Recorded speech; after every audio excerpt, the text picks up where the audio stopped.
Welcome into our weekly On the Money podcast for KeenelandSelect.com.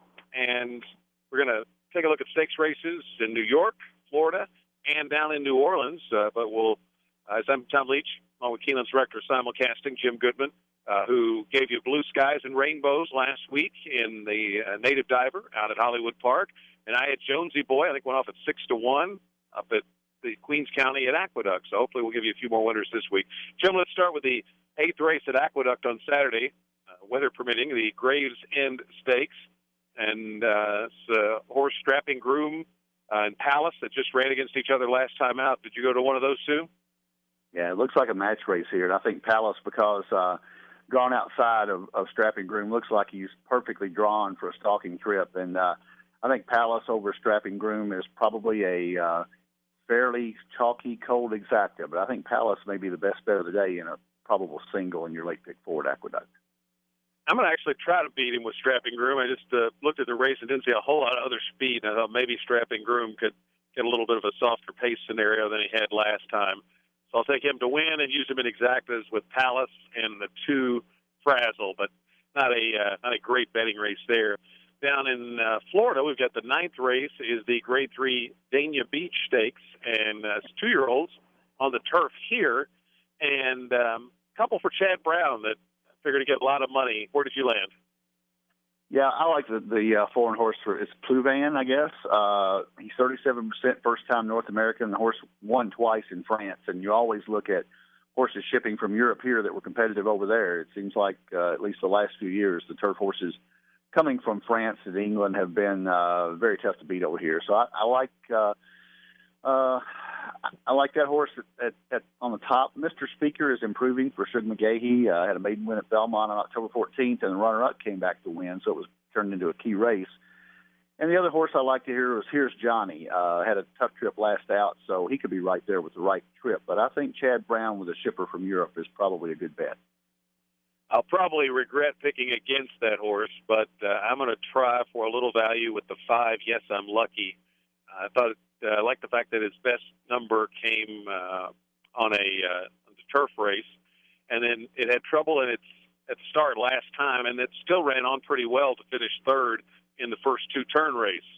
So I think can benefit from that and the connections of the horse that ran 2nd to Preakness last year with the long name.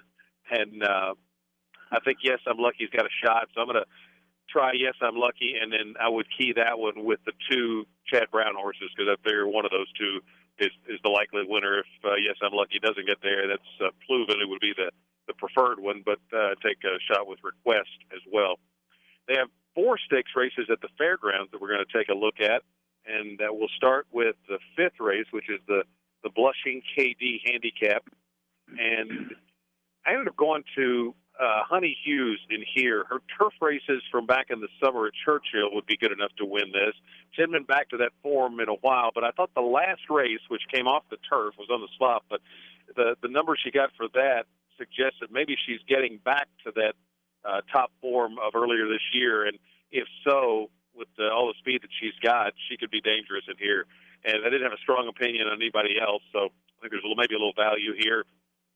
Try Honey Hues to win in place, and then I'll key her in exactas with Same Cross, Bluegrass Sapphire, and Artemis Kit for Ken Ramsey. What about you? Yeah, I've got on my notes here that Honey Hues could be controlling speed and is dangerous for Flint. You just don't know back to that level for last year, maybe back on the turf now. So it could be a good sign.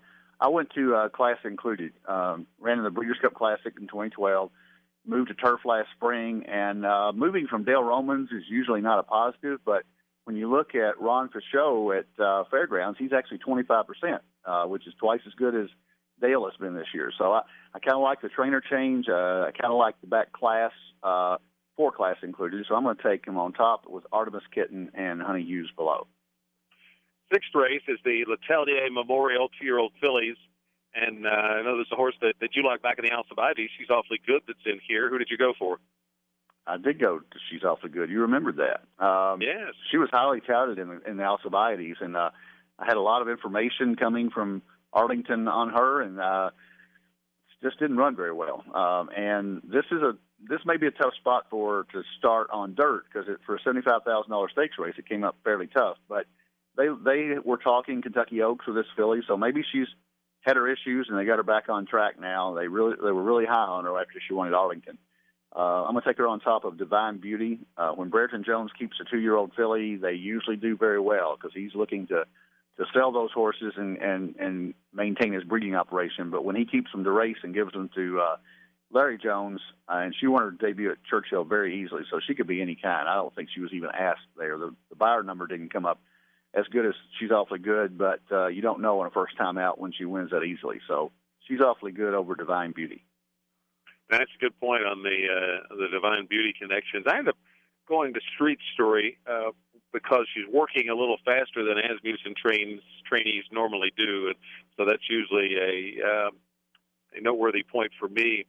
And it's coming off a little bit of a layoff, but Asmussen's strong in that angle. I almost went to She's Awfully Good, and then the surface change was the question mark. If the price were to be higher than I think it's going to be on her, then she would intrigue me more because I think there's a lot of class there. But I'm thinking of coming out of that grade 1 that maybe she'll get bet a little bit. So Street Story for me, and I'll use her with She's Awfully Good, Divine Beauty, and also Closing Report. 7th race is a turf sprint, the Bonapaw Stakes. And it's going to Strong Impact here, who kept some really good company up at Saratoga last summer.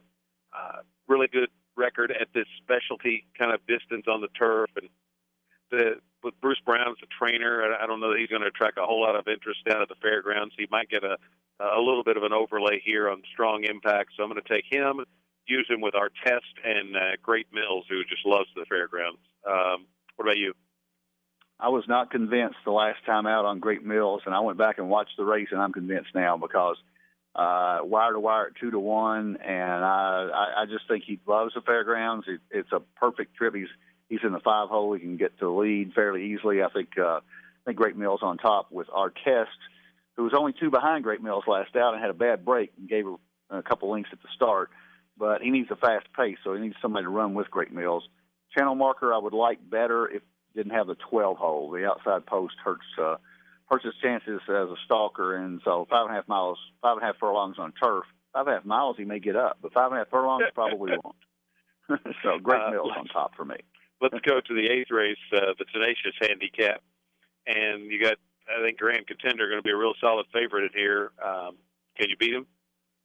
Well, Tom Amos, if he goes in here, I think he's going to be tough. He's also cross-entered the turf stakes, so looks like he fits better here. I think that easy win at Delta sets him up, and I don't know how in the world he went off at 10-1. I guess it was a $150,000 race, but looking back, there's no way that horse should have been 10-1 and paid over $22. So Agent Nozzo lost to Grand Contender last out, but fits here on back class and maybe better to mile and 16. And Flashy Sunrise is 8 out of 9 at Fairgrounds in the money, and Alvarado rides back off a really good closing effort at Churchill on November 7th. So that's my top 3: Grand Contender, Agent Nozzo, and Flashy Sunrise. And as I handicapped them last night, Flashy Sunrise may be a little bit of a price and really likes Fairgrounds, so that might be somebody you take a look at. Tried to go against the favorite here, but I ended up coming back to Grand Contender. Amos went and got the best jockey on the Delta Downs circuit down there, and now he comes here to the fairgrounds, and he gets Rosie, who has been the perennial leading rider here in the last couple of meets. So I thought that was noteworthy that Rosie took this ride, and then this horse just looks like it's in career best form. So I'm going to take him to win and use him in exactas with Agent Denozo, and also Ground Transport for Mike Stidham. Intrigued me just a little bit in here. A couple other races that we would take a look at. By the way, we also should take credit for Heart Stealer. He didn't run at Calder, ended up running over Gulfstream. We both thought that one was coming up to a big race, and got the win. It wasn't one of the races that we looked at, but we were on the right horse there, just in the wrong spot. They run the Prairie Bayou Stakes up at Turfway. And a horse I've picked a couple times before, Villandry's in there on the also eligible list. I probably might give him one more shot if the price is right, if he draws into the race. If not, Occasional View for Kenny McPeak I thought made a good bit of sense in there. And then you took a look at the stake out at ungraded stake out at Hollywood on Saturday. Yeah, from a sentimental standpoint, it's Hollywood Park's last weekend of racing after 75 years. They're going to tear it down after Sunday, the 22nd is the last day. But the Soviet Problem is a $200,000 stakes race for 2-year-old fillies, and Global Hottie is going to be a huge favorite for Bob Baffert. But I always try to beat Bob Baffert out there because you always get a price if you can beat him. And Casey's Clem is the horse for me. Richard Boltus is 29% for 2-year-olds. He doesn't have that many horses, but he does well with 2-year-olds.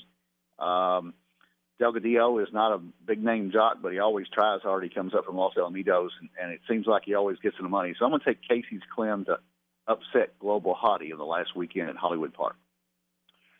Next week, we're going to do a podcast for the day after Christmas because I have 3 stakes on the opening day card at Santa Anita on Thursday, and then we'll do our regular Saturday podcast as well. So to all of our listeners, a very Merry Christmas, and we will be talking to you next on the day after Christmas for the In the Money podcast at KeenelandSelect.com.